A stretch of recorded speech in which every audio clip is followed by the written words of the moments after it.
Yes, people. It's Jacob reporting on the one up top. Ignore the dark settings.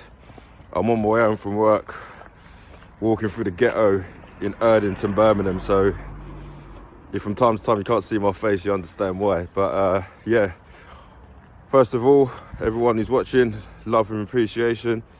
Also want to ask you to get as many shares out there, likes and subscribes and all of that. You know, I'm just trying to get there. I'm getting there slowly. I'm on about 150 subscribers now, so trying to keep pushing to 200. So do your utmost to get my content out and like and share if you're a newcomer. But yeah, I'm going to do my before of this game that I just genuinely ain't looking forward to, which is us, Tottenham Hotspur, away to Manchester City. Now, before I touch on that game, I just want to touch on the fact of what I've been saying to a lot of people about Tottenham pretending to be this big club. Because for me, I don't see us as a big club, and if we're classed as a big club, fine. We're not elite, right? So it was only, I think, Monday, I was looking up these apparent transfers that ain't going to happen, and you know, the Tottenham fans are stupid enough to think that we're going to get people across the line, right? But you know, we put a £12 million bid in for Leandro Trossard when he's got 18 months left on his deal. Now, for me, he's arguably the most informed winger in the league if we're talking about ratios, because if you're looking at ratios, you know, realistically his numbers are up there, if not better than Martinelli's, who's playing for, you know, a better side, the top of the league, and he's got better numbers than him. He's got better numbers than Son. He's got better numbers than Kulusevski. He's got better numbers than, you know, he's probably, I wouldn't be surprised, I'd have to look at it properly, if he's pushing Rashford, you know what I mean, in terms of goals and contributions towards attacking moments of the game. So we put in £12 million bid for him, and straight away that reminded me of Jack Grealish when we could have got him. He's waving bye to the Villa fans. What does Daniel Levy do? He puts in a bid of £3 million on Josh Zanoma, a player that we didn't want. Like, are you stupid? So he's going to put 12 million in. Brighton have rejected that. 2 days later, the Gooners go and get him for 27 million. As I say, Arsenal aren't pretending to be a big club. They are a big club. That's why when they highlight a player like that, they put the £30 million down. They agree a contract with the players. Within days, it's done. You know, when we put a bid for him, I don't even think Arsenal had registered interest. You know, but all of a sudden, they've just gone and signed him. You know, competition for Martinelli. Martinelli doesn't need a kick up the backside like Son does, but he's going to get one and probably become a better player. And if he doesn't, Trossard's going to come in and take his spot. But here's Tottenham. We've got a left winger. They can't even control the ball at the minute, let alone score, even though he's the best player in the league, arguably, last season. But we don't need to give him a kick up the backside. You know, we haven't even got a left winger. We haven't got somebody that naturally plays left wing instead of Son. But then apparently we're a big club. If we're a big club, then so are Everton, so are Aston Villa, so are West Ham. The way we go on, it's ridiculous. Like, we don't do things properly. The only thing we do properly is make money, and that money don't go to proper places.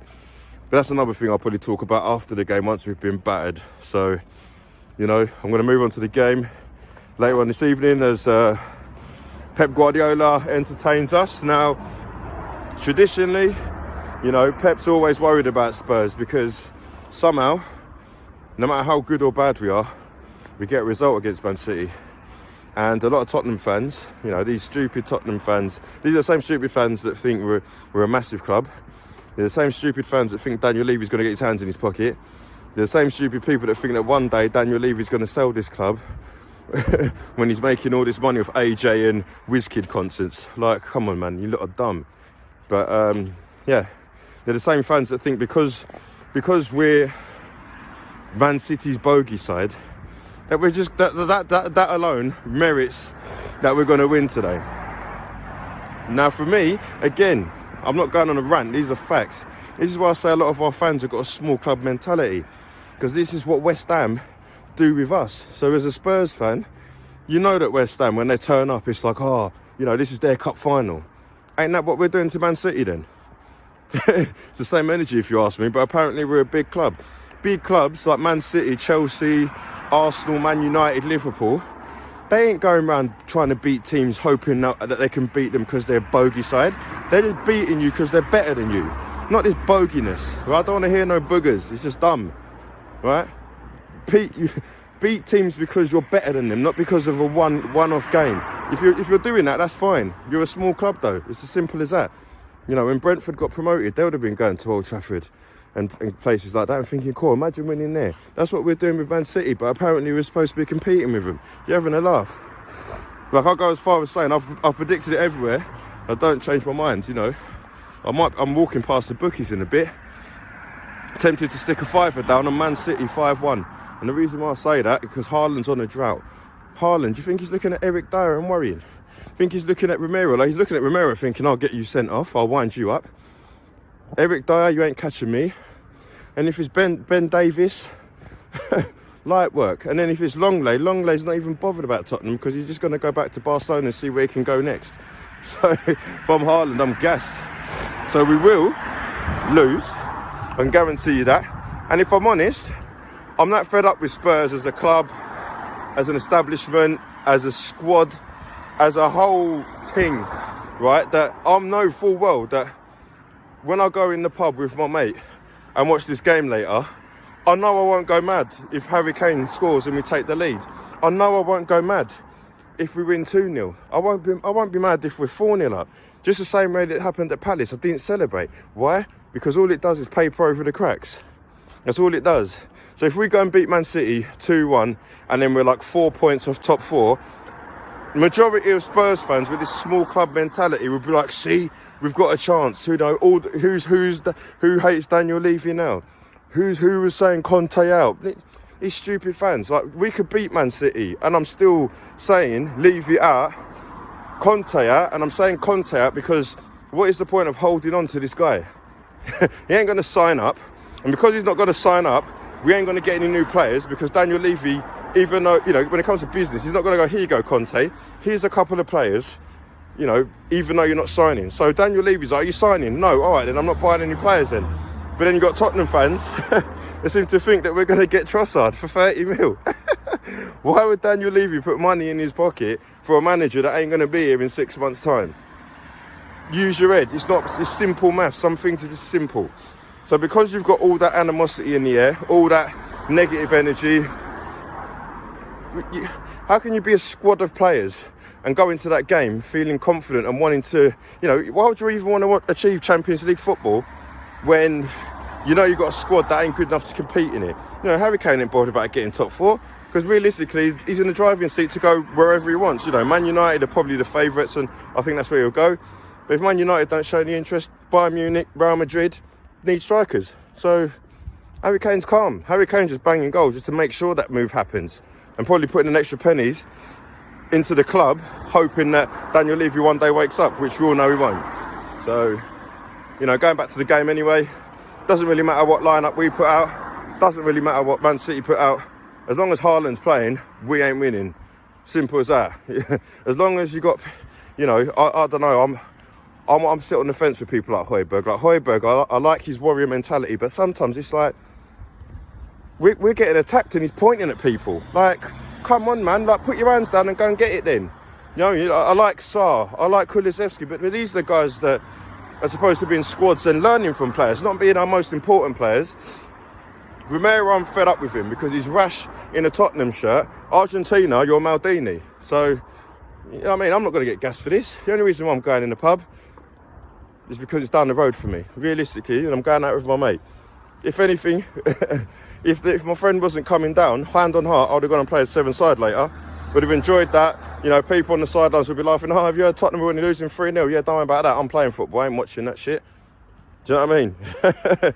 It's got that deep. Now, I'll go as far as saying that I support Tottenham, but I don't really care what goes on anymore because if the owners don't care, if Conte don't care, if Harry Kane don't care, me caring is wasted energy. Any Spurs fan that really care about what's going on at the minute, you're just going to get yourself in some deep depression. My advice to you is Dr. Shigikili, yeah? Dr. Jacob, hear me out, yeah, yids. If people around the club don't care, you know, why are you doing it? You know, watch the game.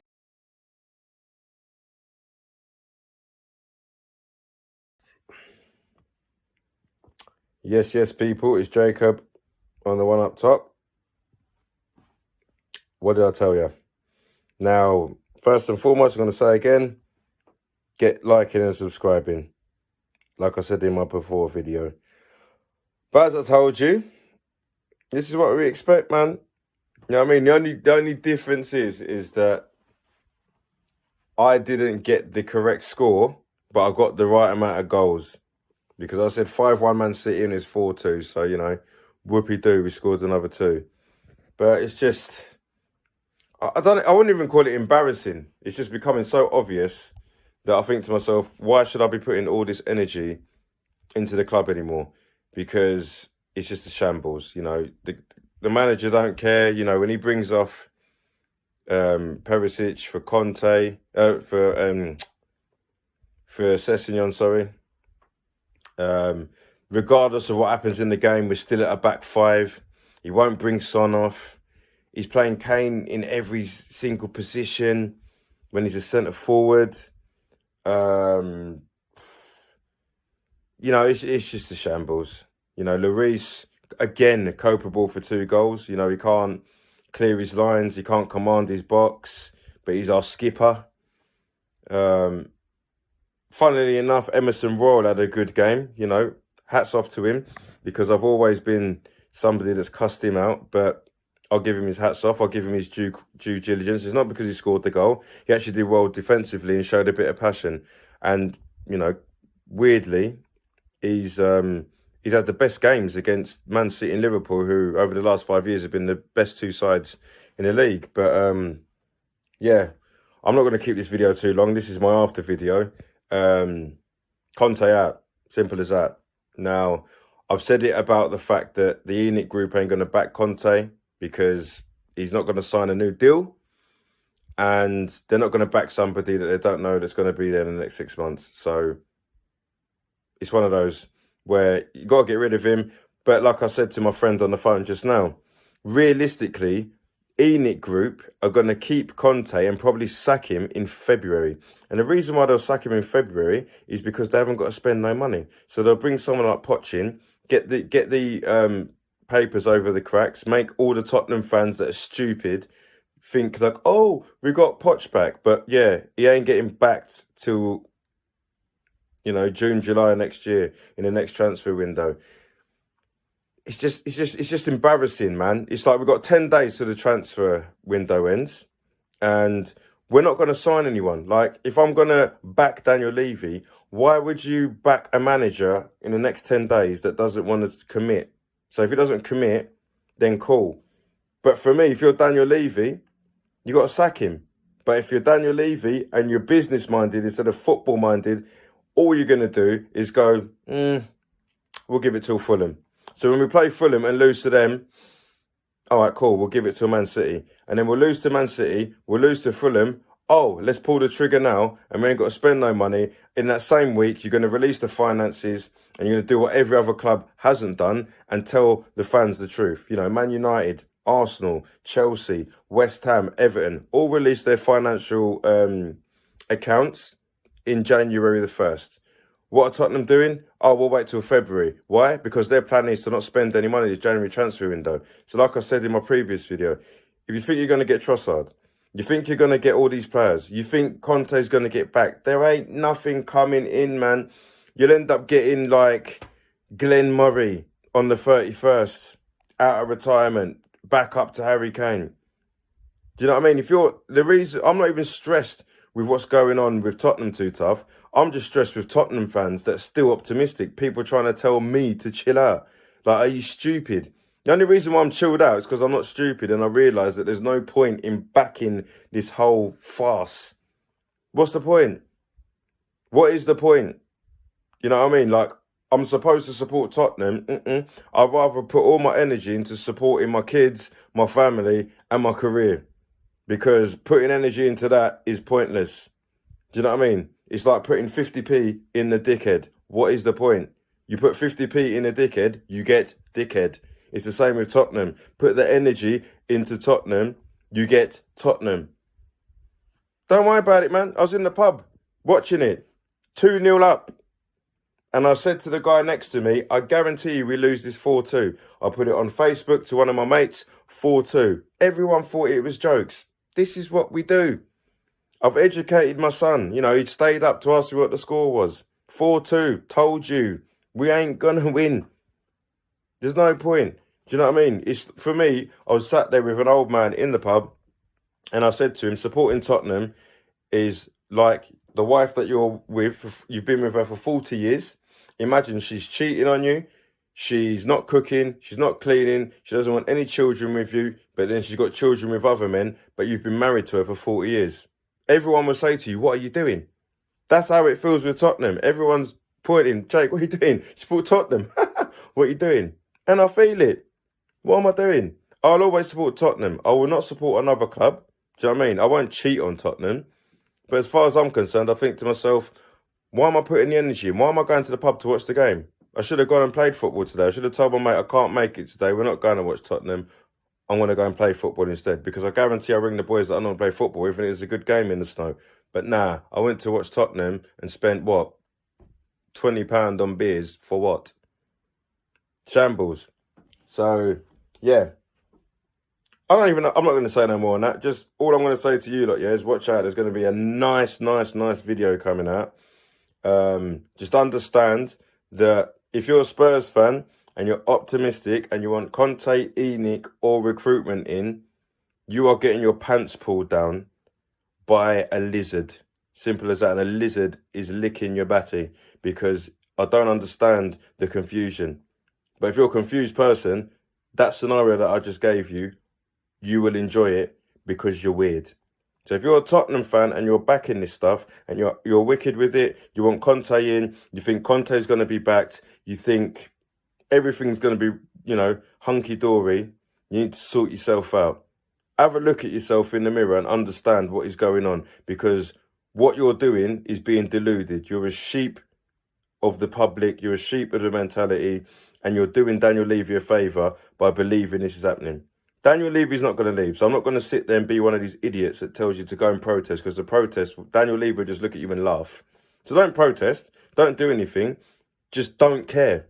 That's what I'm doing from now on. I do not care. I can watch Tottenham, and if they get beat 4-2 by City, I can laugh. Because as long as we've got this ownership, I might as well laugh. That's why I have creases around my face, because I'm a happy guy. So I refuse to let Tottenham depress me. That's my advice to you. As I said, Dr. Shigikili is telling you as a Spurs fan, when Tottenham are doing bad, laugh. Smile. Jacob on the one up top, signing out. Take care. Tottenham are dead. Arsenal going to win the league. See you later.